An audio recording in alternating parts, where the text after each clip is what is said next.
नमस्कार, आप देख रहे हैं छत्तीसगढ़ का बुलेटिन और मैं हूं आपके साथ स्मिता सिंह। बुलेटिन की शुरुआत करते हैं बड़ी खबरों के साथ। छत्तीसगढ़ के रायपुर से बड़ी खबर है, मितान योजना की सेवाओं का हुआ है विस्तार। मुख्यमंत्री भूपेश बघेल के निर्देश पर हुआ है विस्तार। इस वक्त की बड़ी और अहम जानकारी आपको बता रहे हैं, अब घर बैठे बनवाए जा सकेंगे राशन कार्ड। आपको बता दें, डायल करवाना होगा और टोल फ्री नंबर पर वहीं 14545 पर। नागरिक सुविधाओं में लगातार हो रही है बढ़ोतरी और लोगों को घर बैठे ही मिल रहा है योजनाओं का लाभ। सीएम बघेल ने ट्वीट कर दी है जानकारी।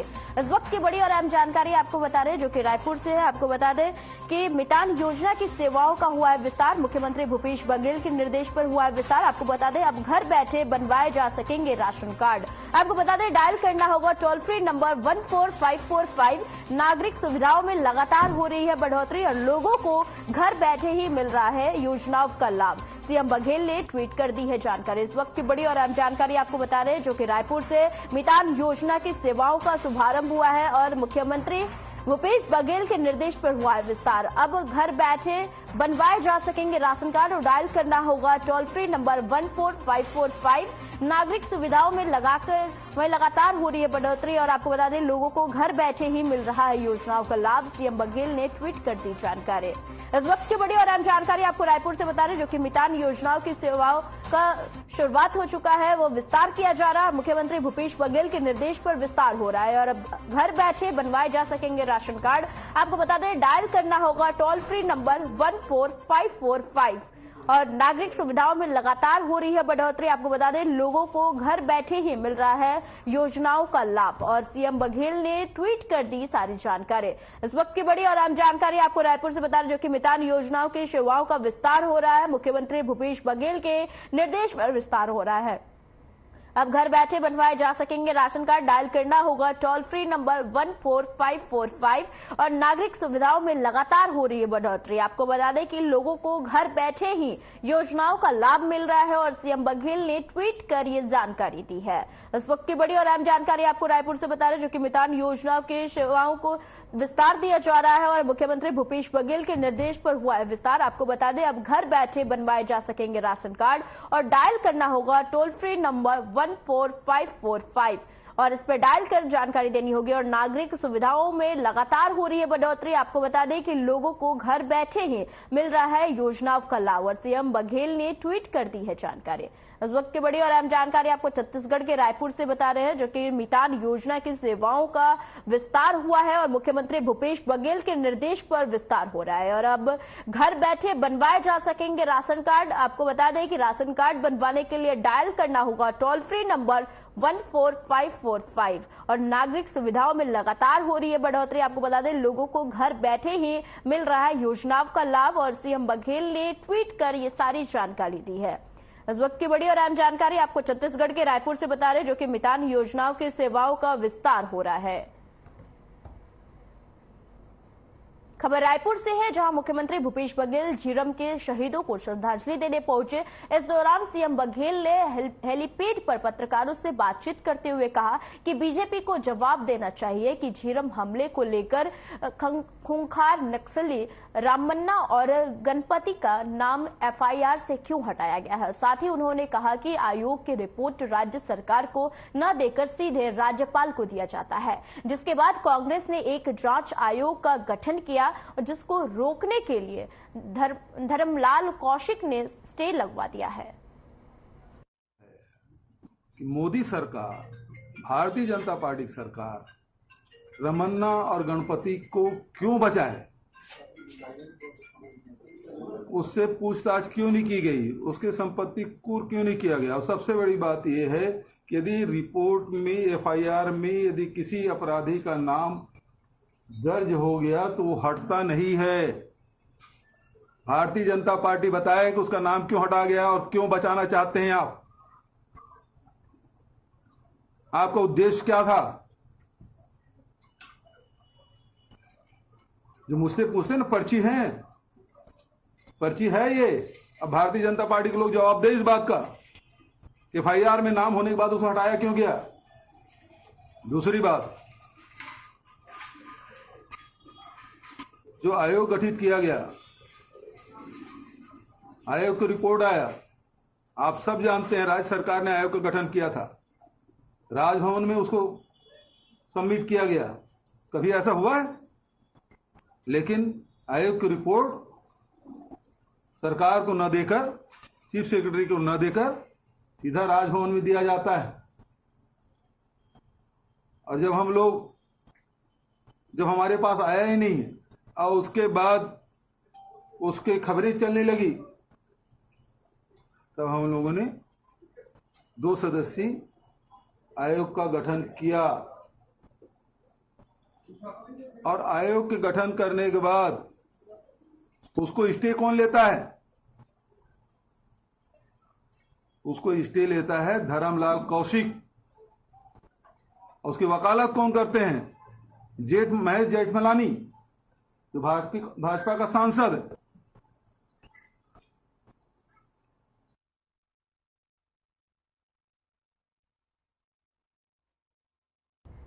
मुख्यमंत्री भूपेश बघेल ने झीरम घाटी कांड की 10वीं बरसी पर शहीद हुए जवानों और नेताओं को ट्वीट कर नमन किया है। अपने ट्वीट में उन्होंने लिखा है कि नक्सल हमले में शहीद हमारे नेताओं और जवानों की शहादत को हम सबका प्रणाम। और आज पूरा प्रदेश झीरम श्रद्धांजलि दिवस मना रहा है, लेकिन कई अनसुलझे सवाल आज भी जिंदा है।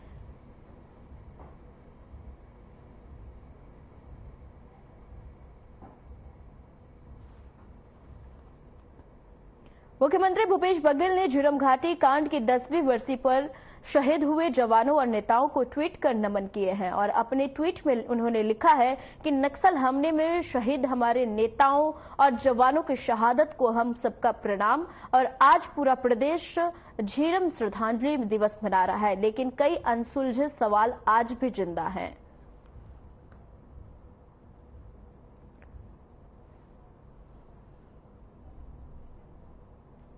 भारतीय प्रशासनिक सेवा के एक और अफसर सक्रिय राजनीति में आने की तैयारी कर रहे हैं और इसी कड़ी में विशेष सचिव स्तर के अफसर नीलकंठ टेकाम ने बीआरएस के लिए आवेदन कर दिया है। कहा जा रहा है कि नीलकंठ टेकाम बीजेपी का दामन थाम सकते हैं। बता दें कि 2008 बैच के आईएएस अफसर नीलकंठ टेकाम कोंडागांव कलेक्टर रहे हैं और वह संचालक कोष एवं लेखा के पद पर तैनात है। और सूत्रों के मुताबिक टेकाम ने बीआरएस के लिए आवेदन कर दिया है। सामान्य प्रशासन विभाग के उनके आवेदन का प्रशिक्षण कर रहा है और अफसर नीलकंठ टेकाम छत्तीसगढ़ राज्य बनने के बाद दूसरे आईएएस हैं और जो नौकरी छोड़कर राजनीति में आ रहे हैं। उनसे पहले ओपी चौधरी भी आईएएस की नौकरी छोड़कर राजनीति में आए थे।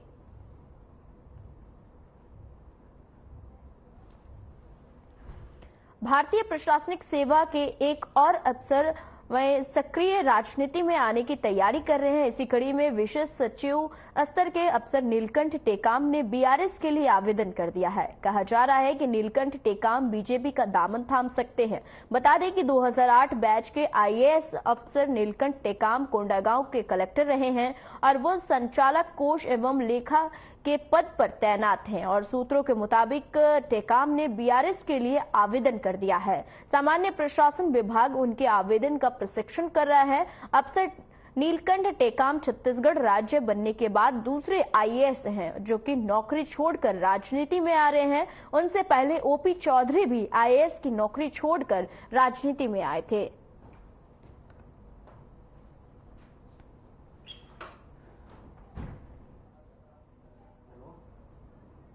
ऐसे बीच रुक करते हैं इस वक्त की बड़ी और अहम जानकारी की तरफ, जो कि छत्तीसगढ़ के रायपुर से है। शिक्षक और सहायक शिक्षकों की भर्ती को लेकर इस वक्त की बड़ी और अहम जानकारी है। भर्ती के लिए 10 जून को होगी परीक्षा। आपको बता दें कि 12,489 के पदों पर 4 लाख आवेदन किए गए हैं और शिक्षक, सहायक शिक्षक, ई और टी वर्ग के वहीं वाणिज्य, गणित और भौतिक विषयों के शिक्षकों की भर्ती की जाएगी और परीक्षा के 30 जिला मुख्यालयों में बनाए गए हैं केंद्र। आपको बता दें इस वक्त की बड़ी और अहम जानकारी रायपुर से शिक्षक और सहायक शिक्षकों की भर्ती को लेकर बड़ी खबर सामने आ रही है। भर्ती के लिए 10 जून को परीक्षा होगी और 12,489 पदों के लिए 4 लाख आवेदन किए गए हैं और शिक्षक, सहायक शिक्षक, ई और टी वर्ग, वाणिज्य, गणित और भौतिक विषयों के लिए शिक्षकों की भर्ती की जाएगी। परीक्षा के 30 जिला मुख्यालयों में केंद्र बनाए गए हैं। आपको बता दें, इस वक्त की बड़ी और अहम जानकारी रायपुर से है। शिक्षक और सहायक शिक्षकों की भर्ती को लेकर बड़ी खबर सामने आ रही है, जो कि भर्ती के लिए 10 जून को परीक्षा होगी और शिक्षक, सहायक शिक्षक, ई और टी वर्ग, वाणिज्य, गणित और भौतिक विषयों के लिए शिक्षकों की भर्ती की जा रही है। और आपको बता दें, ये भर्ती परीक्षा के 30 जिला मुख्यालयों में केंद्र बनाए गए हैं परीक्षा हेतु। इस वक्त की बड़ी और अहम जानकारी आपको बता रहे रायपुर से, जो कि शिक्षक और सहायक शिक्षकों की भर्ती के लिए 10 जून को परीक्षा होगी और 12,489 पदों के लिए 4 लाख आवेदन। शिक्षक, सहायक शिक्षक, ई और टी वर्ग, वाणिज्य, गणित और भौतिक विषयों के शिक्षकों की भर्ती होगी और परीक्षा के 30 जिला मुख्यालयों में बनाए गए हैं केंद्र। इस वक्त की बड़ी और अहम जानकारी आपको रायपुर से बता रहे हैं। शिक्षक और सहायक शिक्षकों की भर्ती के लिए 10 जून को होगी परीक्षा। आपको बता दें, 12,489 पदों के लिए 4 लाख आवेदन किए गए हैं और आवेदन में शिक्षक, सहायक शिक्षक, ई और टी वर्ग, वाणिज्य, गणित और भौतिक विषयों के शिक्षकों की भर्ती होगी। संसदीय सचिव और जगदलपुर विधायक रेखचंद जैन ने अपने सहयोगियों के संग झीरम पहुंचकर शहीदों को श्रद्धांजलि दी। उन्होंने सहयोगियों संग झीरम शहीद स्मारक में लगे शहीदों के तैल चित्र पर माल्यार्पण कर दीप प्रज्वलित किए और बता दें कि 25 मई 2013 को सुकमा के कांग्रेस सम्मेलन से लौट रहे कांग्रेस नेताओं के काफिले पर नक्सलियों ने जबरदस्त हमला कर दिया था, जिसमें 30 से अधिक कांग्रेस नेताओं, कार्यकर्ताओं, सुरक्षा कर्मियों और अन्य नागरिक जनों की शहादत हो गई थी। आपको बता दें कि संसदीय सचिव और जगदलपुर विधायक रेखचंद जैन ने अपने सहयोगियों के संग झीरम पहुंचकर शहीदों को श्रद्धांजलि दी है। उन्होंने सहयोगियों संग झीरम शहीद स्मारक में लगे शहीदों के तैलचित्र पर माल्यार्पण कर दीप प्रज्वलित किया। आपको बता दें कि 25 मई 2013 को सुकमा के कांग्रेस सम्मेलन से लौट रहे कांग्रेस नेताओं के काफिले पर नक्सलियों ने जबरदस्त हमला कर दिया था और जिसमें 30 से अधिक कांग्रेस नेताओं, कार्यकर्ताओं और सुरक्षा कर्मियों और अन्य नागरिक जनों की शहादत हो गई थी।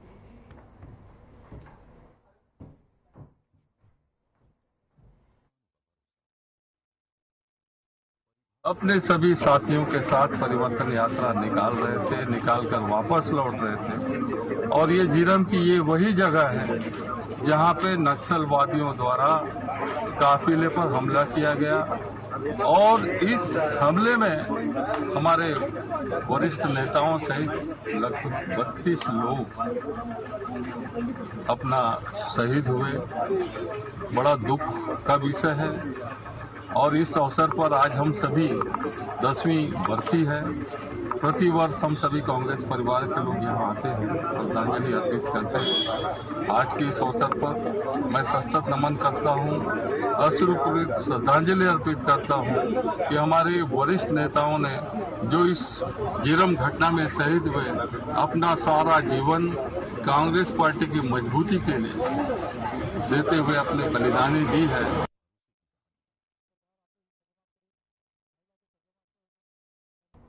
चलिए इसी बीच रुक कर लेते हैं इस वक्त की बड़ी और अहम जानकारी की तरफ, जो कि छत्तीसगढ़ के रायपुर से है। प्रदेश में 9 दिनों तक भीषण गर्मी के आसार हैं और आज से शुरू हुए हैं नौतपा। और इस वक्त की बड़ी और अहम जानकारी आपको बता रहे, छत्तीसगढ़ के कुछ स्थानों पर हल्की बारिश के आसार भी है। नमी के प्रभाव से हल्की बारिश के आसार दिखाई दे रहे हैं और बारिश की वजह से तापमान में नहीं होगी गिरावट।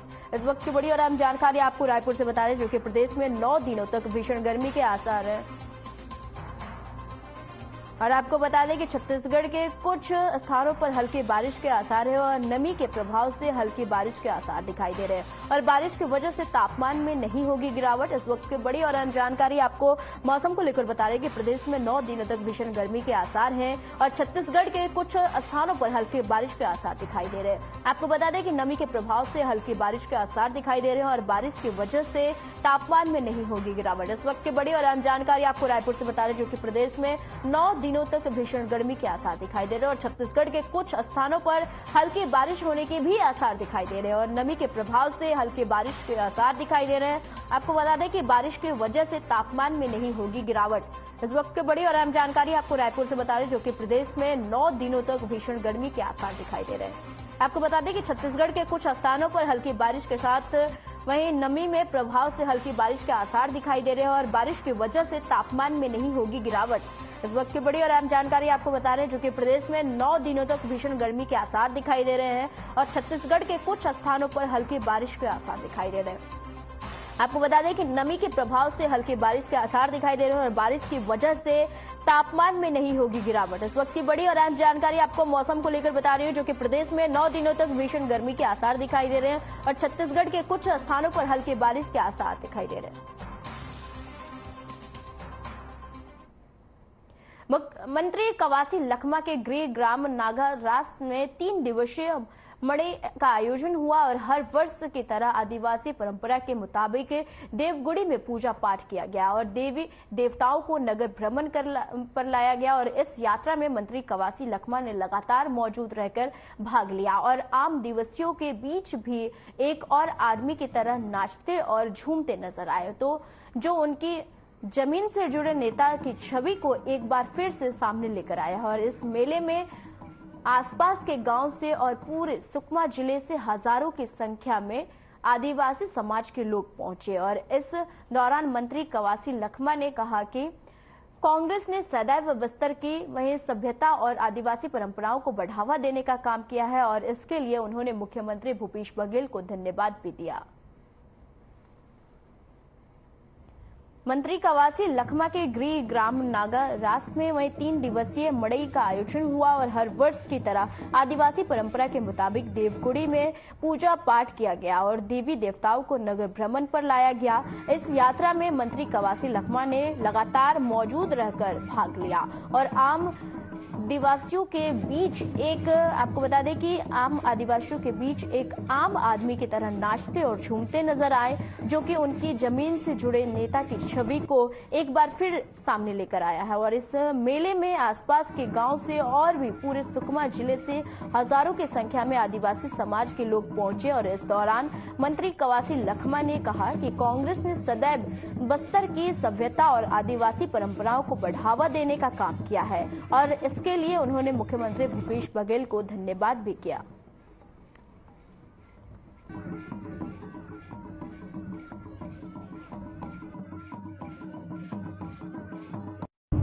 तुम्हारा बजरंगबली को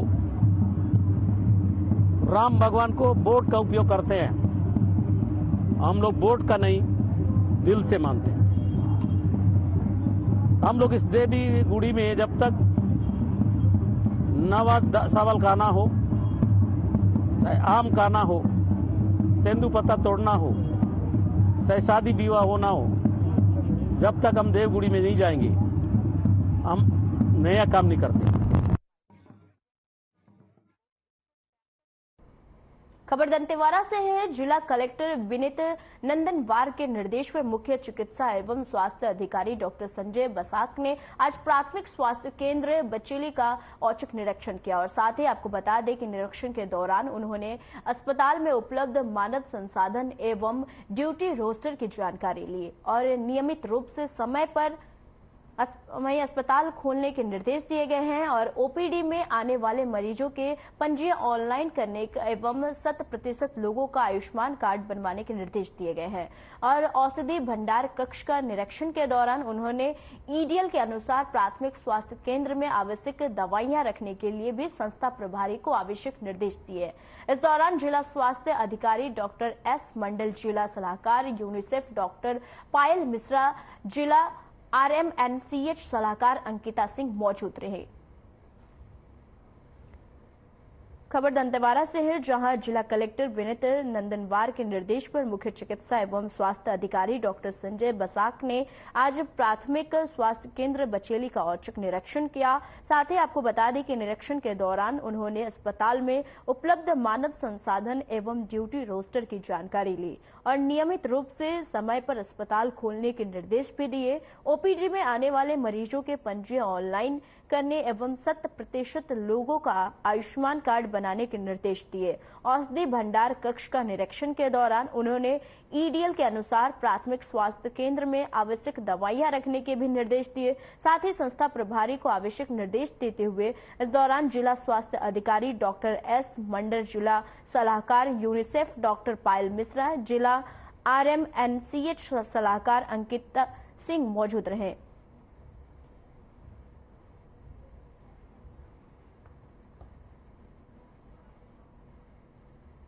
आबकारी घोटाले में गिरफ्तार एपी त्रिपाठी और पप्पू ढिल्लों के रिमांड पर दोनों पक्षों में बहस खत्म हो गई और ईडी ने पप्पू की 2 दिन और एपी त्रिपाठी की 3 दिन की रिमांड की मांग की और जिस पर विशेष न्यायाधीश अजय प्रताप सिंह राजपूत की कोर्ट में सुनवाई कर फैसला सुनाया गया है। आपको बता दें कि ईडी ने कोर्ट को सीज की गई प्रॉपर्टी की जानकारी दी है और जिसे अनवर डेवर की वकील ने गलत बताते हुए जमीन को रिश्तेदार की होने की बात कही है। आबकारी घोटाले में गिरफ्तार एपी त्रिपाठी और पप्पू ढिल्लों के रिमांड पर दोनों पक्षों में बहस खत्म हो गई है और ईडी ने पप्पू की 2 दिन और एपी त्रिपाठी के 3 दिन के रिमांड की मांग की थी और जिस पर विशेष न्यायाधीश अजय प्रताप सिंह राजपूत की कोर्ट में वही सुनवाई कर फैसला सुनाया गया है। कि बता दें कि ईडी ने कोर्ट को सीज की गई प्रॉपर्टी की जानकारी दी है जिसे अनवर डेवर की वकील ने गलत बताते हुए जमीन को रिश्तेदार की होने की बात कही है।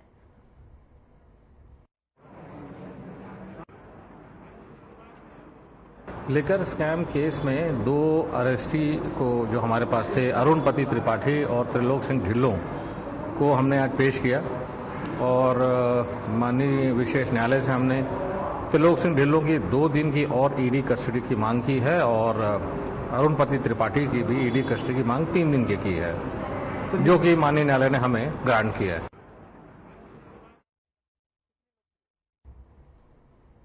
छत्तीसगढ़ के बुलेटिन में फिलहाल के लिए इतना ही। मुझे दीजिए इजाजत। नमस्कार।